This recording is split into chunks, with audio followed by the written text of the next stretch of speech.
বাগাতিপাড়ার চতুর্থ স্ত্রীকে গলা কেটে নির্মমভাবে হত্যা করে শিশুকন্যাকে নিয়ে পলাতক স্বামী গ্রেফতার।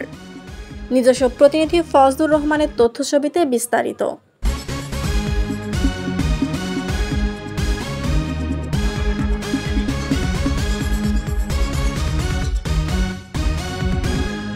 নাটোরের বাগাতিপাড়ার চতুর্থ স্ত্রী ৪৫ বছর বয়সী সুপিয়া বেগমকে গলা কেটে হত্যার পর ৮ বছর বয়সী শিশুকন্যা আসমানিকে নিয়ে পলাতক স্বামী আসমত আলীকে গ্রেফতার করেছে র্যাব-৫ CPC-2 নাটোর ক্যাম্পের একটি দল।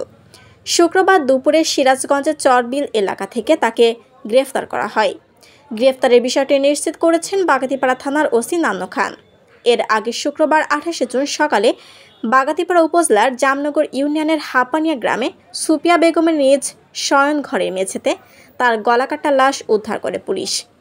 নিহত স্ত্রী সুপিয়া বেগম জামনগর পশ্চিমপাড়া মৃত সোবেদ মালের মেয়ে। অভিযুক্ত স্বামী আসমত আলী ওই একই ইউনিয়নের হাপানিয়া গ্রামের মৃত আতাহার আলীর ছেলে।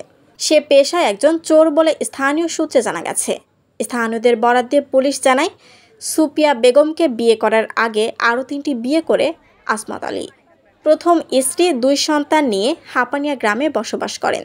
দ্বিতীয় স্ত্রী বসবাস করেন পার্শ্ববর্তী পুঠিয়া উপজেলার সর্দারপাড়া গ্রামে।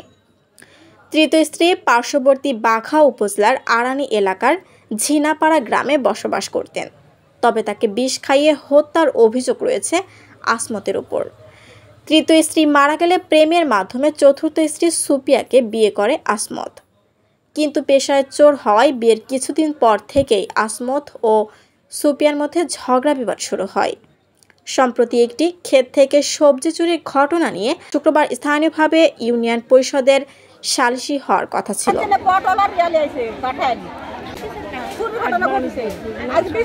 এ বিষয় নিয়ে গতকাল বৃহস্পতিবার রাতে তাদের দুজনের মধ্যে ঝগড়া হয়। এরপর সকালে তাদের শয়নঘরের মেঝেতে সুপিয়া বেগম গলাকাটা লাশ পাওয়া যায়। পরে খবর পেয়ে ঘটনাস্থলে গিয়ে মরদেহটি উদ্ধার করে থানায় নিয়ে যায়। নিহত সুপিয়ার ভাই বোনেরা অভিযোগ করে বলেন, চুরি করা নিয়ে প্রতিনিয়তই তাদের মধ্যে ঝগড়া হতো এবং আসমত তাদের বোনকে মারপিট করত। তারা আসমতকে আটক করে আইনের আওতায় এনে বিচারের দাবি জানান। আসমত ছাড়া কেউ করেনি। আর ওর তুই বেটা আছে বড়, আর ওই তুই বেটা আমার বলে খুব মারে।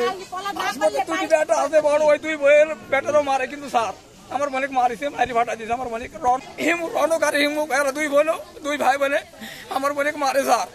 আমার বোন রাস্তাত মাটি কাটছিল, রাস্তাত মাটি কাটতে কাটতে আমার বোনে হচ্ছে ভালোবাসা করে বিয়া করেছে।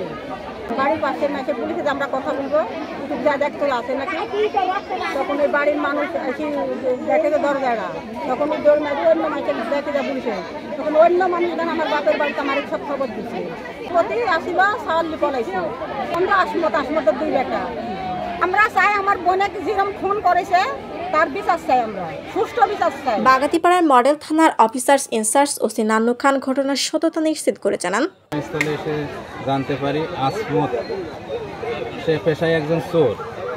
এই বিষয় নিয়ে তার স্ত্রী সুপিয়ার সাথে প্রায় সময় ঝগড়া বিবাদ লেগে থাকত। আজকে রাতেও তাদের মাঝে ঝগড়া বিবাদ হয়েছে। এই ঝগড়া বিবাদের পারিবারিক বিরোধের কারণেই রাত অনুমান 4টা থেকে 5টার মধ্যে যে কোনো সময় সে তার স্ত্রীকে গলা কেটে তার ছোট একটা মেয়ে আছে আসমানিকে নিয়ে পালিয়ে গেছে। খবর পেয়ে পুলিশ ঘটনাস্থলে এসে মরদেহের সুরতহাল প্রতিবেদন তৈরি করে ময়না তদন্তের জন্য নাটোর সদর হাসপাতালের মর্গে প্রেরণ করে। প্রাথমিকভাবে ধারণা করা হচ্ছে আসমত আলী কোনো কাজ না করে বিভিন্ন স্থানে চুরি ও বিয়ে করে বেড়াতো। এসব নিয়ে তাদের মধ্যকার কলহ থেকে এই হত্যাকাণ্ডের ঘটনা ঘটে থাকতে পারে। এ ঘটনায় নিহতের ছোট ভাই কোরবান আলী মাল বাদী হয়ে থানায় একটি হত্যা মামলা দায়ের করেছেন। ওসি আরও জানান, শুক্রবার দুপুরে শিশুকন্যাকে উদ্ধারসহ পলাতক স্বামী আসমত আলীকে গ্রেফতার করেছে র্যাব-৫ CPC-2 নাটোর ক্যাম্পের একটি দল। এদিন সন্ধ্যা 7:30টার দিকে গ্রেফতারকৃত আসমত আলীকে থানায় সোপর্দ করে র্যাব। আইনি প্রক্রিয়া শেষে তাকে শনিবার 29 জুন তাকে আদালতের মাধ্যমে জেল হাজতে প্রেরণ করা হবে। শিলা আক্তার, ডেস্ক রিপোর্ট, চ্যানেল এ নিউজ।